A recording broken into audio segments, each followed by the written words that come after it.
अस्सलाम वालेकुम to all of you. मेरा नाम मोहम्मद बिलाल हुसैन है और आप मेरा यूट्यूब चैनल देख रहे हैं।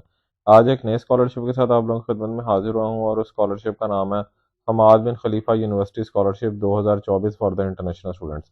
ये जो स्कॉलरशिप प्रोग्राम है ये कतर की university Hamad bin Khalifa university offer कर रही है और ये फुली फंडेड स्कॉलरशिप्स हैं जो कि बेसिकली अंडर ग्रेजुएट प्रोग्राम्स के लिए भी ऑफर किए जा रहे हैं, मास्टर्स डिग्री के लिए भी और पीएचडी डिग्री के लिए भी ऑफर किए जा रहे हैं।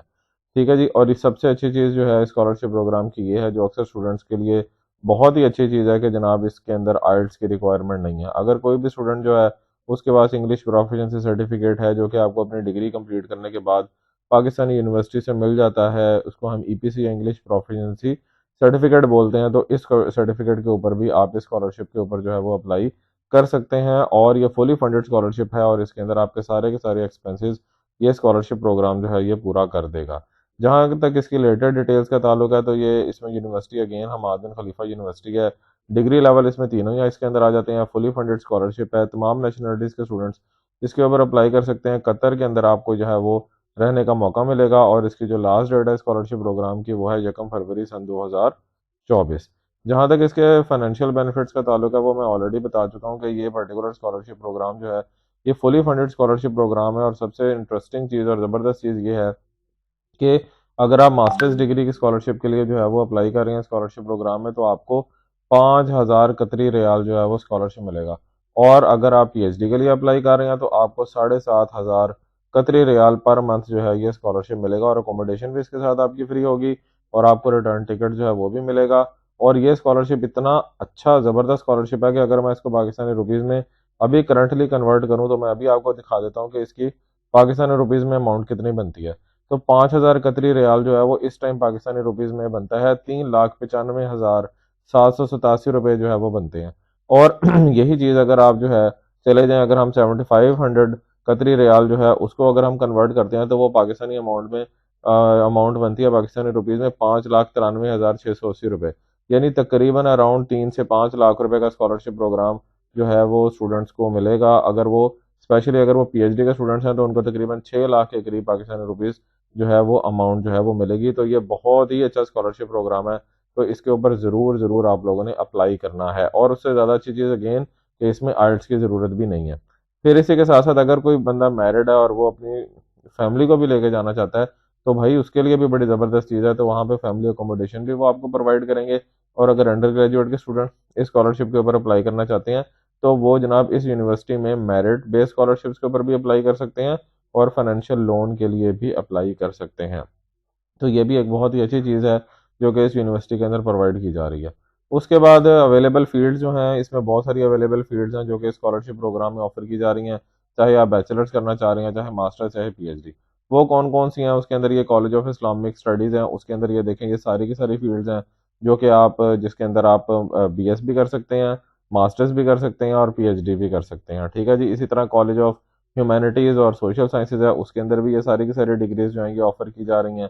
इसी के साथ साथ आगे हम चलते हैं, college of science and engineering है उसके अंदर भी देखें ये बहुत सारी, और ये तरतीब से है, पहले बैचलर्स की डिग्री आती है, फिर मास्टर्स की डिग्रीज ये सारी की सारी आ जाती हैं और उसके बाद एट दी एंड जो है वो पीएचडी आ जाते हैं कंप्यूटर साइंस एंड इंजीनियरिंग के अंदर।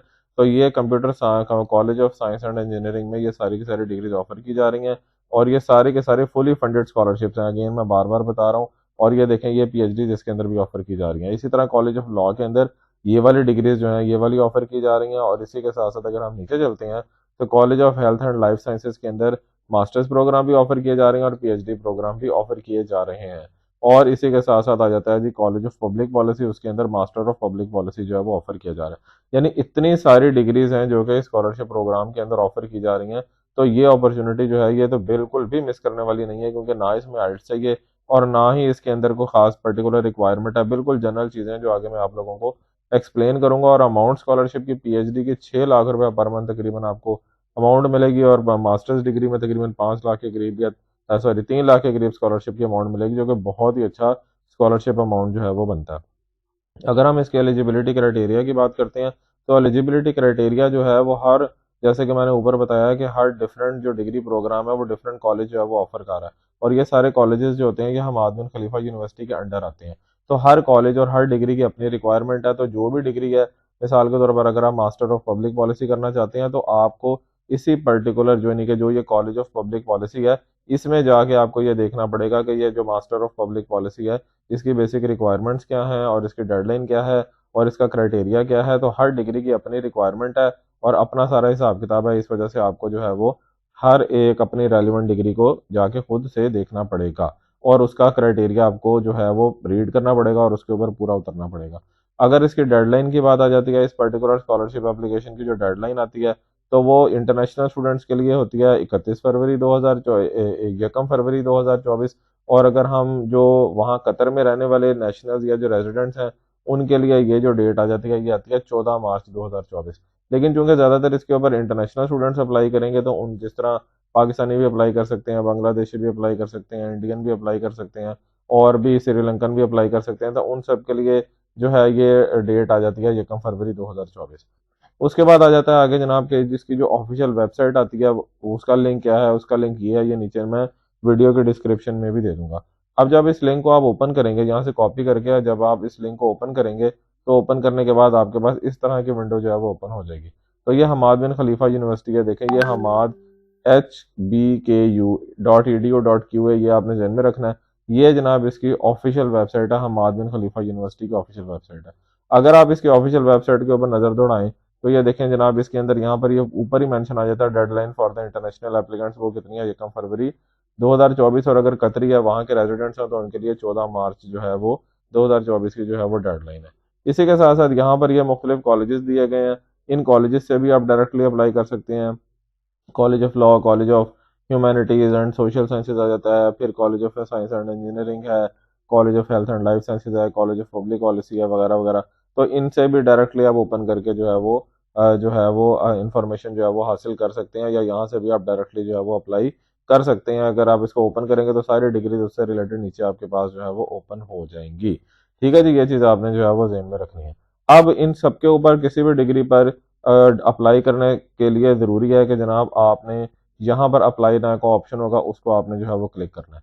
जब आप उसको क्लिक करेंगे तो आपके पास इस तरह की विंडो खुलेगी और उस विंडो के अंदर ईमेल आईडी और पासवर्ड जो है वो आपने देना होगा। लेकिन ईमेल आईडी और पासवर्ड मैं चूँकि ऑलरेडी मैं यहाँ पे साइन इन हो चुका हूँ, मैंने अपना अकाउंट जो है वो बना लिया, इसलिए मेरे पास यहाँ पर ये लिखा हुआ आ रहा है। जब आप फर्स्ट टाइम इसको क्लिक करेंगे या इसको ओपन करेंगे, तब आपके पास ये लिखा हुआ नहीं आ रहा होगा। और उसके लिए आपने क्या करना होगा कि आपने जो है वो नया अपना अकाउंट जो है वो बनाना होगा। और नया अकाउंट बनाने के लिए आपने क्या करना है, आप करेंगे क्रिएट अकाउंट के ऊपर क्लिक। जैसे ही क्रिएट अकाउंट के ऊपर आप जो है वो क्लिक करेंगे, तो क्या होगा, इस तरह की विंडो जो है वो आपके सामने जो है वो ओपन हो जाएगी। ये देखें जनाब, इस तरह की विंडो जो है वो आपके सामने ओपन होगी। और जब ये विंडो आपके सामने ओपन होगी, तो इसके अंदर मुख्तलिफ चीज़ें वो पूछेंगे जनाब, यानी कि जब आपने अपना अकाउंट क्रिएट करना होगा कि आपने अपना पहला नेम बताना है। और ये देखें, ये हमेशा इसको बोलते हैं स्टैरिक, ये जो रेड से कलर का आपको नजर आ रहा है, इसको स्टैरिक बोलते हैं। और ये हमेशा डॉक्यूमेंट्स में उन चीज़ों के ऊपर लगा हुआ होता है जिनकी इंफॉर्मेशन देना लाजमी है। और ये तकरीबन हर स्कॉलरशिप एप्लीकेशन के अंदर ये कुछ चीज़ें मैंडेटरी होती हैं, लाजमी होती हैं, उनके ऊपर हमेशा ये स्टैरिक लगा होता है। ये चीज़ आपने ध्यान में रखनी है। और जिन चीज़ों के ऊपर स्टैरिक नहीं लगा, मिसाल के तौर पर देखें, इसके ऊपर ये स्टैरिक नहीं लगा हुआ, इसको स्टैरिक बोलते हैं। तो इसका मतलब यह है कि डेट ऑफ बर्थ अगर आप देना चाहें तो आप दे दें, ना भी दें तो कोई ऐसा मसला नहीं है। लेकिन जिन चीज़ों के ऊपर स्टैरिक लगा हुआ है उनकी इन्फॉर्मेशन देना लाजमी है। अब यहाँ पर आप अपना फर्स्ट नेम लिखेंगे, यहाँ लास्ट नेम लिखेंगे, जो कि आपके पासपोर्ट के मुताबिक है। ये चीज़ ध्यान में रखनी है, स्पेलिंग मिस्टेक नहीं होनी चाहिए और बिल्कुल ओके होना चाहिए। यहाँ पर आपने अपना ईमेल एड्रेस लिखना है, यहाँ पर आपने अपना ईमेल एड्रेस को जो है वो कंफर्म कर देना है। उसके बाद आपने यहाँ पे अपनी डेट ऑफ बर्थ लिखनी है, फिर आपने अपना रेजिडेंसी स्टेटस लिखना है।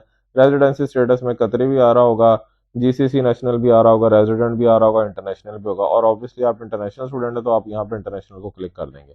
उसके बाद जनाब आगे चलेंगे हम, आपने अपना जो मोबाइल कोड है आपकी कंट्री का, उसको जनाब आपने करना है। और ये जो मोबाइल कोड है आपकी कंट्री का, ये भी तकरीबन एक तरतीब से ही है। यहाँ पर मैं चूँकि पाकिस्तानी हूँ, इसलिए जनाब मैं पाकिस्तान को सर्च करूंगा, तो ये BABCD करके जो है ना, यहाँ पे अल्फ़ाबेटिकली जो है ना ये काम चल रहा है। तो यहाँ मैं पी में जाऊँगा, और पी में जाऊँगा तो जनाब वहाँ पर मेरे पास जो है वो पाकिस्तान जो है वो शो हो जाएगा। जैसे ये देखें, ये पाकिस्तान आ गया। ठीक है जी। और उसके बाद यहाँ पर अपना मैं मोबाइल नंबर लिखूंगा, और मोबाइल नंबर लिखने के बाद आगे वो पूछेगा कि भाई आपकी एंट्री टर्म कौन सी है, आप किस टर्म के लिए अप्लाई करना चाह रहे हैं।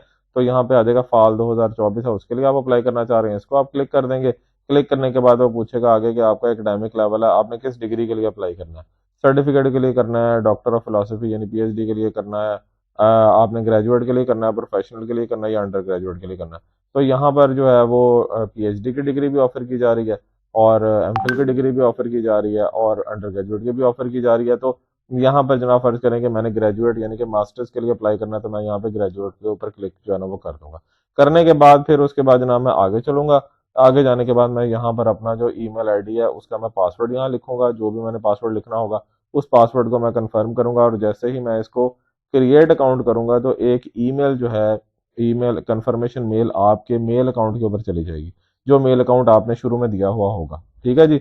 यहाँ पे जो भी मेल अकाउंट आपने यहाँ पे दिया होगा जीमेल का, तो उसके ऊपर ईमेल चली जाएगी, वहां पर लिंक दिया गया होगा, उसको जैसे ही आप एक्टिव करेंगे तो ऑटोमेटिकली क्या है, आपका जो अकाउंट है वो एक्टिव हो जाएगा। जैसे ही आपका अकाउंट एक्टिव होगा तो जो ईमेल आईडी आपने दिया हुआ वो यहाँ लगाना है, पासवर्ड जो आपने दिया हुआ था वो यहाँ पे लगाना है, और लगाने के बाद जैसे ही आप उसको साइन इन करेंगे तो ऑटोमेटिकली आप इसकी एप्लीकेशन जो है उसके अंदर चले जाएंगे। जैसे ही ओके जी दोस्तों, जैसे ही आप अपना अकाउंट बना लेंगे और क्लिक करेंगे तो आपके पास जनाब ये इस तरह से विंडो जो है ना वो आपके सामने आ जाएगी। उसके अंदर जना के जाके आपने जनाब अपनी, चूंकि मैंने यहाँ पे मास्टर ऑफ पब्लिक पॉलिसी जो था वो सिलेक्ट किया था कि मैं उसके ऊपर अप्लाई करना चाह रहा हूँ। ठीक है जी। तो मैं क्या करूँगा कि मैं जाऊँगा क्रिएट अ न्यू एप्लीकेशन के ऊपर। मैंने नई एप्लीकेशन क्रिएट करनी है और यहाँ पर मैंने मेंशन करना है कि मुझे मास्टर्स प्रोग्राम करना है। मास्टर्स प्रोग्राम कौन से टर्म के लिए करना है? फाल 2024 के लिए करना है।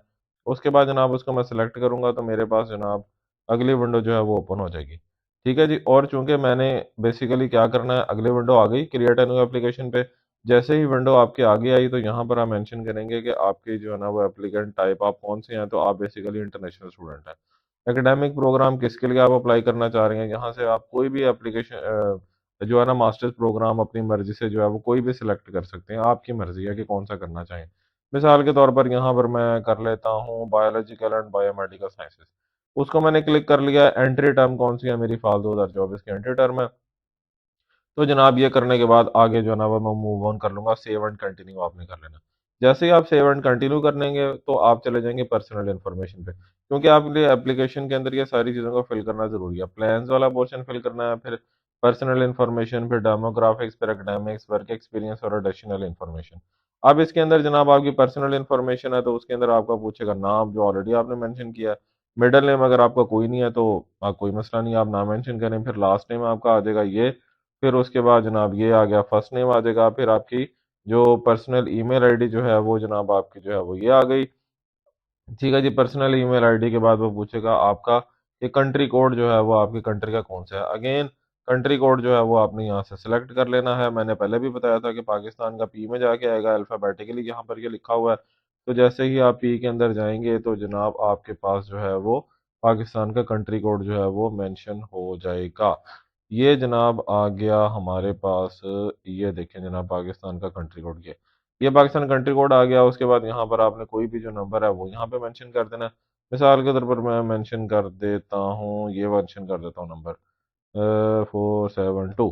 ये मेंशन कर दिया। उसके बाद वो पूछेगा जनाब अगेन आपके पास कि आपका मोबाइल फ़ोन कंट्री कोड जो है वो कौन सा है, तो वो जनाब अगेन पाकिस्तानी है, और वो हमारे पास जो है ना वो ये आ गया। होम नंबर अगर आप देना चाहें तो भी ठीक है, कोई भी होम नंबर आप दे सकते हैं। ठीक है जी, 1 2 3 4 5 6 7। ठीक है जी। ये कोई भी नंबर आप जो है ना वो अपनी मर्जी से होम नंबर भी दे सकते हैं और मोबाइल नंबर भी दे सकते हैं, और ये देना ज़रूरी है क्योंकि उसके ऊपर स्टैरिक लगा हुआ है। उसके बाद आपने आगे चलना है। वो पूछेगा कि आर यू अ नेशनल और अ रेजिडेंट ऑफ कतर के, क्या आप कतर के रेजिडेंट हैं? तो आप कहेंगे भाई नहीं, मैं नहीं हूँ।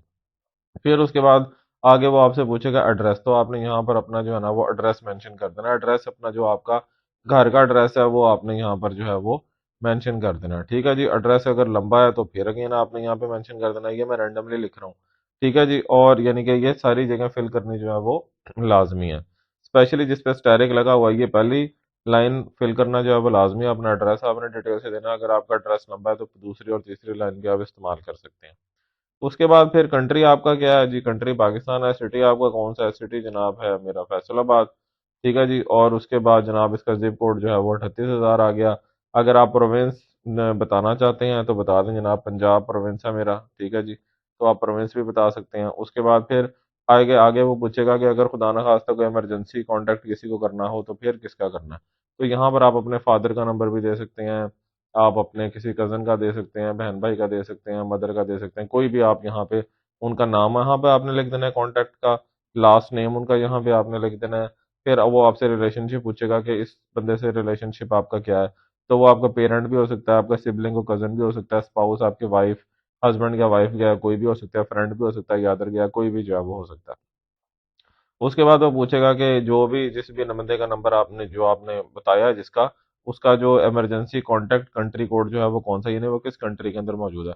अगर वो पाकिस्तान के अंदर ही मौजूद है तो अगेन आपने जो है ना वो अल्फाबेटिकली नीचे चले जाना, और जाके आपने जो है ना वहाँ पाकिस्तान का कोड जो है वो यहाँ पे मेंशन कर देना है। ठीक है जी। अगर वो किसी और कंट्री के अंदर मौजूद है तो वहाँ का आपने मेंशन कर देना है। ठीक है। तो मिसाल के तौर पर अभी पाकिस्तान का आ गया, मैंने ये मेंशन कर दिया, फिर वो यहाँ पर उनका नंबर मांगेगा, जो आपके इमरजेंसी कॉन्टैक्ट होगा उसका नंबर मांगेगा, वो आपने मेंशन कर देना है, फिर उसका एड्रेस आपने यहाँ पे मेंशन कर देना है।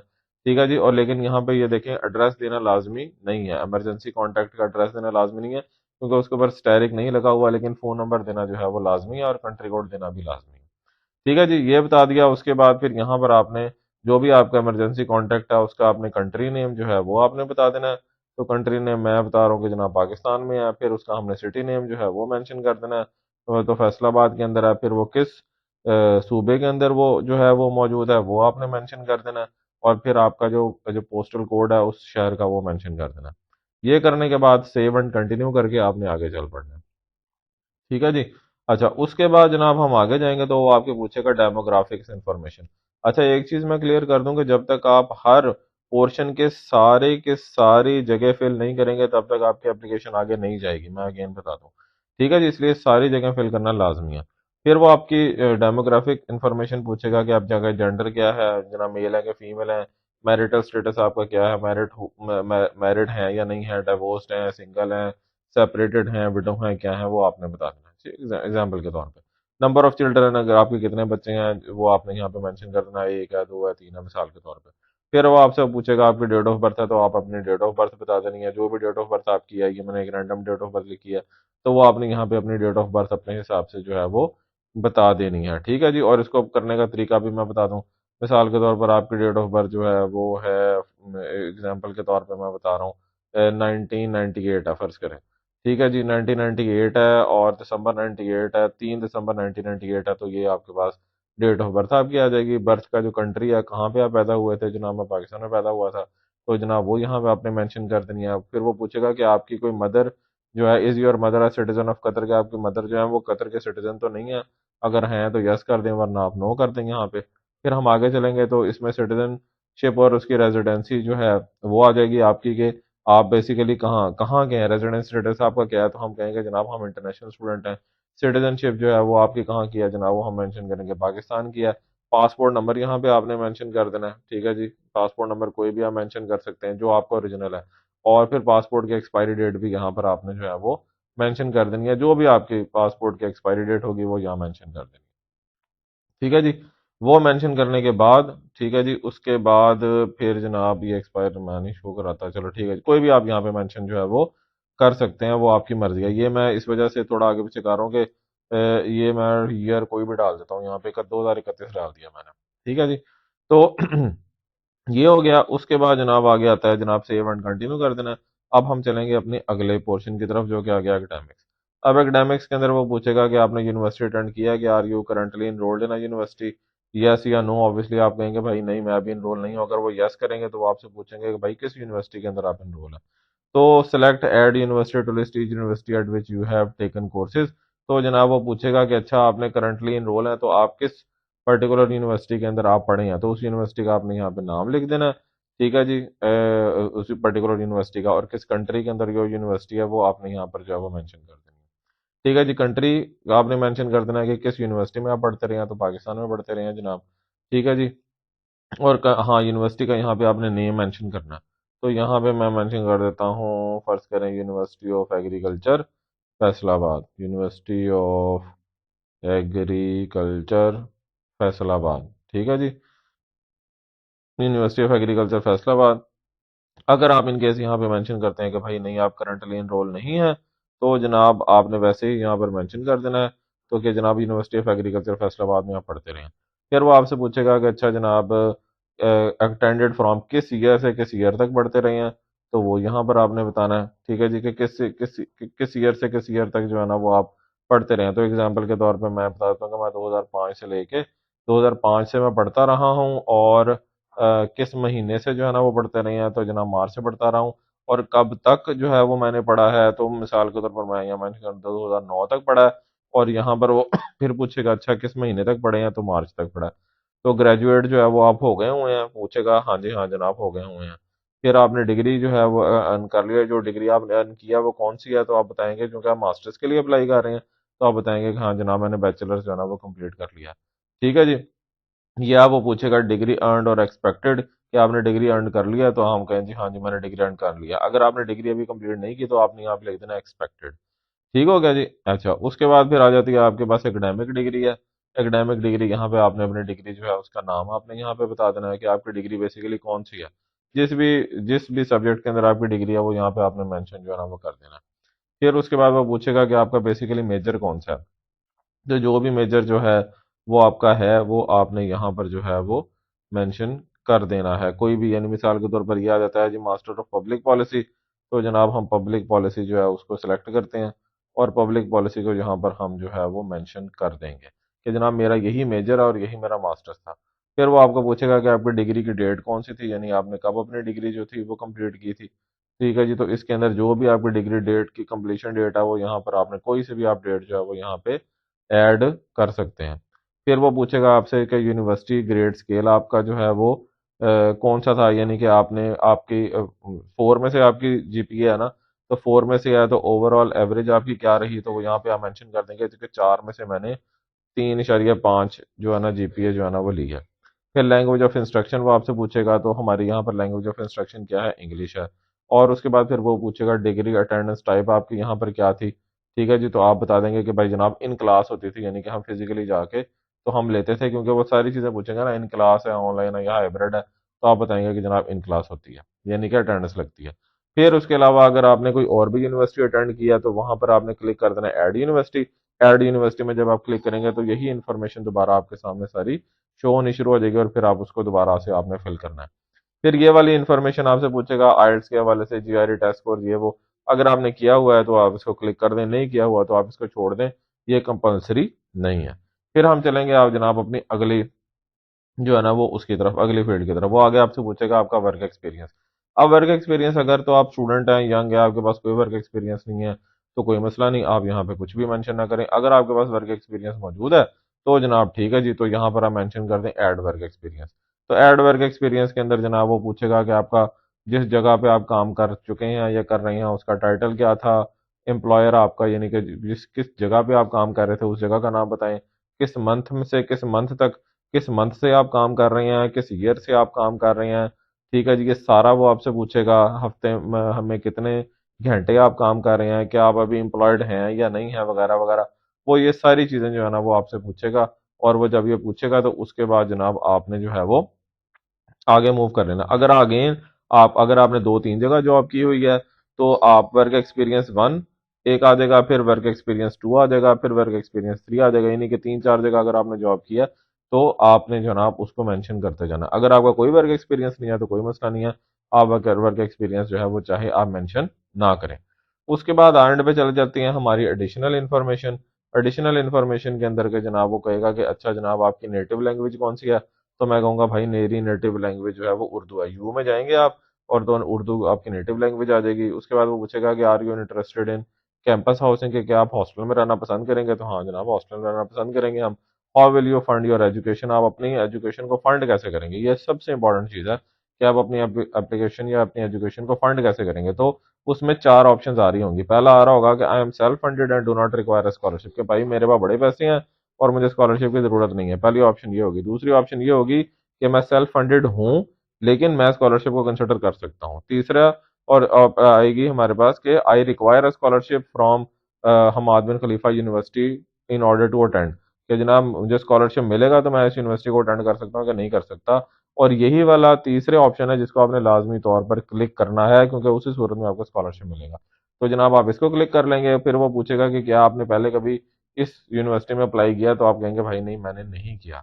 फिर वो आपसे पूछेगा कि आपको खुदा ना खास्ता कोई मेडिकल, कोई इस तरह की कोई मसला मसला कोई डिसेबिलिटी तो नहीं है, अगर है तो बता देनी है, अगर नहीं है तो आप कहेंगे नहीं जनाब ऐसा जो है ना वो कुछ नहीं है। और उसके बाद जनाब आपने जो है वो आगे चले जाना है। आगे फिर वो पूछेगा कि आपको अपनी एडिशनल इन्फॉर्मेशन कि आपको इस यूनिवर्सिटी के स्कॉलरशिप के बारे में पता कैसे लगा। तो आप बताएंगे अमूमी तौर पर सोशल मीडिया के थ्रू पता लगता है, तो आप या जो भी है जिसके थ्रू भी है पता लगा होगा आपने वहां बता देना है, तो मैं सोशल मीडिया के थ्रू मुझे पता लगा मैंने उसके मुतालिक बता दिया। फिर वो पूछेगा कि what is your primary factor influencing your decision to apply to, क्यों आप अप्लाई करना चाह रहे हैं, क्या किस चीज की वजह से जो है ना वो अप्लाई करना चाह रहे हैं। तो यहाँ पे आप बता सकते हैं कि आपको फ्रेंड आपका यहाँ पे मौजूद है, लोकेशन अच्छी है इस वजह से है, वगैरह वगैरह कोई भी आप ऑप्शन जो है वो यहाँ पे दे सकते हैं। फिर वो पूछेगा सेकेंडरी फैक्टर अपना बताएं कि आप क्यों अप्लाई करना चाह रहे हैं, मीडिया की वजह से कोई भी ऑप्शन, कैंपस इवेंट कोई भी आप यहाँ पर जो है ना वो दे सकते हैं इसमें। फिर उसके बाद यहाँ पर वो सर्टिफिकेशन पूछेगा कि आप क्या ये सारी चीजें जो है वो जो कुछ आपने बताया ये सारा कुछ आप ओके कर रहे हैं, तो ये तीनों आपने जो है ना उसको कर देना यस यस यस, कि भाई जो भी इन्फॉर्मेशन मैं दे रहा हूँ वो बिल्कुल ठीक है और इसमें किसी किस्म का कोई मसला नहीं है, वगैरह वगैरह वगैरह। और ये करने के बाद आपने जो है वो अपनी एप्लीकेशन आपकी कंप्लीट हो जाएगी। और कंप्लीट होने से पहले जनाब आपने अपनी एप्लीकेशन जो है उसको प्रीव्यू कर लेना है, यानी आपने अपनी एप्लीकेशन जो है उसको देख लेना है कि आपने कोई चीज़ छोड़ी तो नहीं है और कोई गलती तो नहीं की, वगैरह वगैरह। और एट दी एंड जो है ना वो आपने अपनी एप्लीकेशन जो है उसको आपने सबमिट कर देना है। अगर इसके अंदर कोई गलती गलती है तो आपने एडिट एप्लीकेशन में जाना है और फिर इसको ठीक करना है। और उसके बाद फिर आपने इसको सबमिट कर देना है और इस तरह आपकी चीज़ें जो हैं ये सारी सबमिट और आपकी एप्लीकेशन जो है वो ओके हो जाएगी। तो ये थी जनाब कंप्लीट सब की सब जो है वो इन्फॉर्मेशन। आई होप कि जनाब आप लोगों को मेरी ये अब तक की वीडियो जो है ये अब तक अच्छी लगी होगी। अगर आप लोगों को ये मेरी वीडियो अच्छी लगी है तो मेरे चैनल मोहम्मद बिलाल सैन को जरूर सब्सक्राइब कीजिएगा, बेल आइकन जरूर प्रेस कीजिएगा ताकि मेरी हर नई आने वाली वीडियो आप लोगों को मिल सके। अपना बहुत सा ख्याल रखिएगा, इंशाल्लाह ताला नेक्स्ट टाइम एक नए स्कॉलरशिप के साथ आप लोग खिदमत में हाजिर होंगे। जज़ाकल्लाह एंड अल्लाह हाफिज।